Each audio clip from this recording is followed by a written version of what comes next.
Loyalty, in my opinion, is one of the most enigmatic traits. Qualities. Values. A lot of you motherfuckers are jellyfish. No fucking spine. And that's the reason why a lot of you motherfuckers are fat, triple chin, neck bearded, pieces of shit, fucking dorks with no money, and no one fucking respects you because you motherfuckers don't stand for nothing. If I stand with fresh, I die with fresh. It is what it is. And this fluctuation between categories hints at the multifaceted nature of loyalty, suggesting that it can be perceived and practiced in different contexts and relationships. And I guess that's what makes it so complicated and difficult to measure. It almost seems fickle. Like, how are we expected to be loyal to everyone when we all have different relationships with everyone? I want the baby because I don't want to kill the baby. I don't want to kill nobody. I don't want to. You're not. They just give you a pill and then it's over. No, I'm pregnant. No, but that's what I'm saying. The pill, they just give it to you from a doctor and then you're good. I am pregnant. I can't pretending like nothing happened. I can't. In my religion, we don't kill. You're not killing. Okay. I want to keep the baby. Okay. Well, like I said, I just don't want any kids. You see, I said fickle because it changes based on what a person is currently valuing. So I guess that means loyalty is a value. But how do we define something that runs on a personal discretionary policy? And this is what I meant when I said that it's hard to measure. Myron said that he's invested money well into real estate, which affords him residual income, and that he doesn't need to make a cent from the podcast. I got 20 fucking real estate properties so I can tell motherfuckers, fuck you. My net worth is over 6 fucking million. I get money residually. I don't fucking need to do this shit, and I don't need to fucking sell my soul. But that's it right there. I mean, think about it. Would Myron feel the same way if this podcast was the sole source of his income? I mean, having a co-host exposed for asking a woman to terminate a pregnancy isn't good for the brand and could impact revenue, right? Like I said, I just don't want any kids.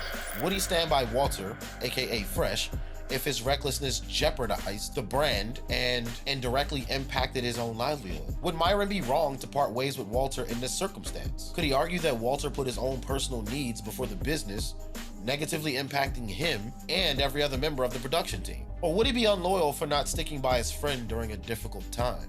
That answer honestly seems to come down to what one values the most, as we've already established that loyalty is based on a personal discretionary policy. So does loyalty know no bounds? And what good is loyalty if it places one in moral, ethical, professional, and personal dilemmas? I'm 4 weeks pregnant now, and today I did an ultrasound. I had a blood test, so it's 4 weeks. So this is the paper I went for today. And I posted earlier, but somebody told me to take it down because my name was it. I posted with my name because just to make sure I'm not faking it. This is the test of the result. Ultrasound? And this is the ultrasound. That's the ultrasound. And this is my name. Ultrasound. Nothing's fake. I can't fake all of these, you guys. I can't fake all of these. Okay. So, quick question. Does leaking a private conversation make someone disloyal? Is it the action itself that makes it disloyal? Or does it depend on the circumstance and the status of the relationship? So in order for us to assess loyalty as a quality, because we have defined it in terms of value, we have to be able to observe it in others. And with Daisy leaking personal and private information, and Walter asking for a termination in pregnancy, I imagine that they both believe that the other is being disloyal, based on their actions and what they value, and, in the court of public opinion, what you value personally. But if Daisy's actions are justified in your opinion, then I suppose disloyal activity can be justified under the guise of ethics and morality. But maybe we'll explore that in more detail, maybe not. I'm not sure yet. Some of you motherfuckers need to get a fucking spine, you jellyfish SpongeBob in a fucking pineapple house. Pieces of shit. It pisses me off how soft all you motherfuckers are, bro. It's ridiculous. You motherfuckers haven't stepped in the gym in 3 weeks trying to tell me how to fucking be loyal to my fucking friends. I'm not going anywhere. all right? I'm tired of you motherfuckers. Leave Fresh, he's only dude, he's only done. Well, fuck you, all right? So Myron spent a good time insulting his audience, as he's tired of people saying that he should have left Fresh behind for a lack of perceived value on the platform and for other reasons. But it's interesting because in his show of loyalty for Walter, he's simultaneously showing disloyalty to his audience, which is why loyalty is so enigmatic in the first place. And although Myron values loyalty, external factors like anger and frustration made it difficult to assess that as a quality within this particular clip. I believe that you could relegate Fresh's contribution to the podcast to 4 buttons on your stream deck. I want to say that, Fresh, you do ride on Myron's coattails. You can't really have a show without Myron. You could have the show without you, though. You don't know what I do. And actually, I'm going to brag about it on the show. Nobody knows what you do. That's the thing. You Exactly. have a t-shirt that says, nobody knows what I do. Exactly, but I think that's like the best meme in the world, because Caller, it's like you actually you get it.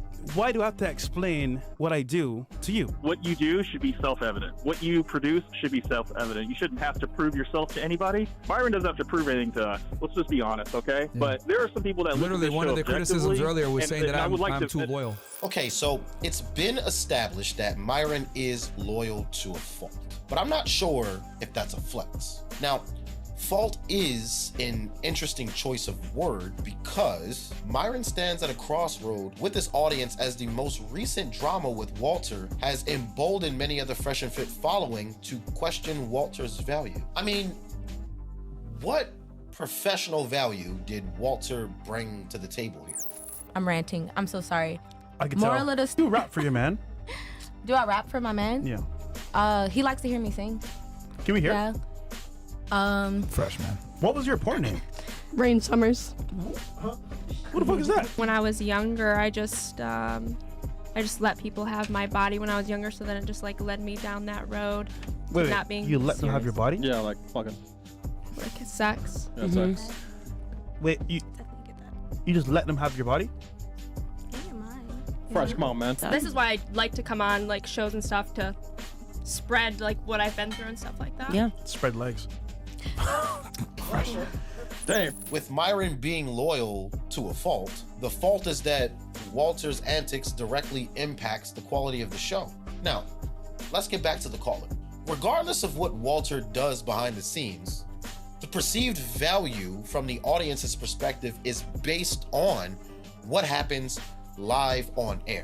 And Myron's loyal to a fault policy appears to negatively impact his judgment skills. I mean, how can you begin to trust someone who's loyal to a fault? And it's not like I don't understand where he's coming from. We've been through hell together. We had people come at us. We've had death threats at us. People fucking laugh at every time we fucking go through some bullshit. People make allegations on us. People have tried to absolutely fucking destroy us. And you know who was around me the whole fucking time? These fucking guys. Listen, I love my family and friends too, and I'm grateful for their loyalty. And I'm not suggesting that Myron isn't loyal and that he isn't trustworthy, but he made it very clear to his audience where they stood in comparison to his co-hosts and producers. But I also can't help but wonder, if a person is loyal to a fault, that would make loyalty a trait, right? As traits are the things that are innate within us. So if Myron is loyal to a fault and recognizes that, then one could logically assume that he was born with a predisposition for loyalty, which is interesting. But this can also negatively impact him and work against him. I mean, we recently saw him go on a tear against the very audience that helped to make him who he is today, technically showing disloyalty toward them, but in the face of showing loyalty toward his friends. And so now I wonder, it's funny how this entire topic kind of keeps shifting a little bit like water here, but I'm really just kind of working out my thoughts on what loyalty is. But now I wonder if we could argue if being disloyal could be advantageous. If you call me an escort, prove it. Do you take PayPal? No. Cash only? No. We can transfer. Do you have cash? Honestly, the onus is on you to make this experience wonderful so that I will want to see you again. Okay, so let's get started. Are you sure?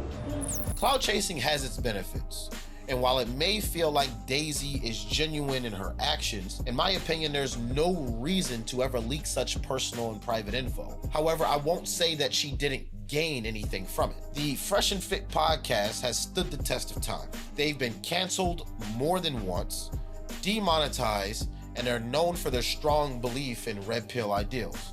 Myron and Walter are recognizable, having been viewed likely over 1 billion times by now, both of them achieving wealth and the high value reputation that comes with it. So, building a brand around the idea of a single woman left high and dry by the man she loved is a message that resonates with millions of women across the country. Breaching privacy and trust in exchange for that branding could be advantageous for her. So yes, disloyalty can be beneficial to some degree, but that typically comes with moral and ethical ramifications. And if this does turn out to be Walter's baby, I wonder if he'll step up and be a father or remain on the stance that he doesn't want children. Only time will tell with that.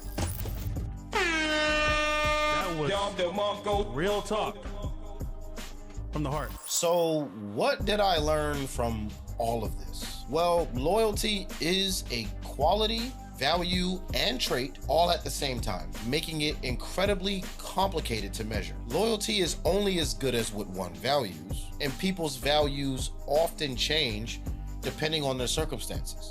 And you're probably wondering why I used these people to discuss something as complex as loyalty. That's because I felt like the most recent drama was a showcase of loyalty from one extreme to another. On one end, we have someone so loyal to his friends that he'd insult his own audience. And on the other hand, we have someone leaking private information in an attempt to garner sympathy and to destroy a man's reputation.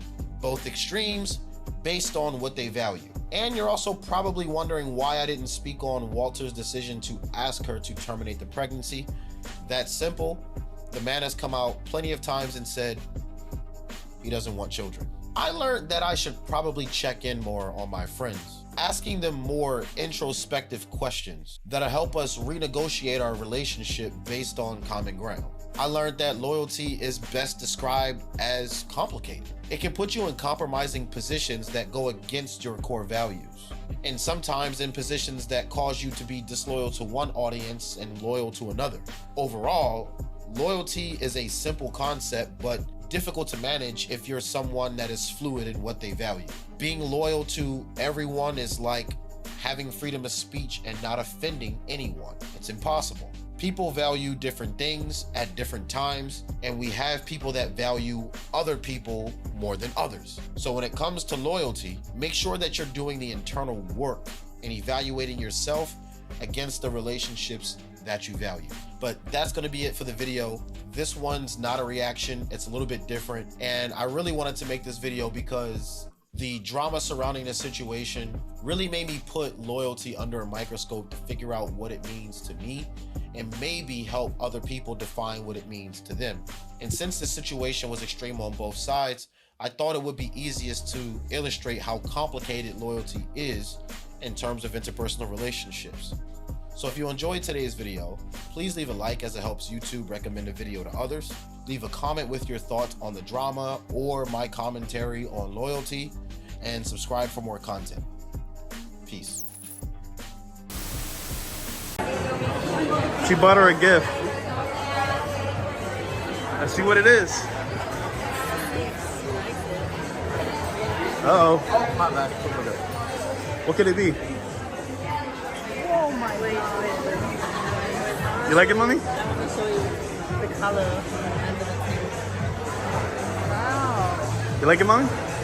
Very, very. Very good gift. Glad you like it. There you go.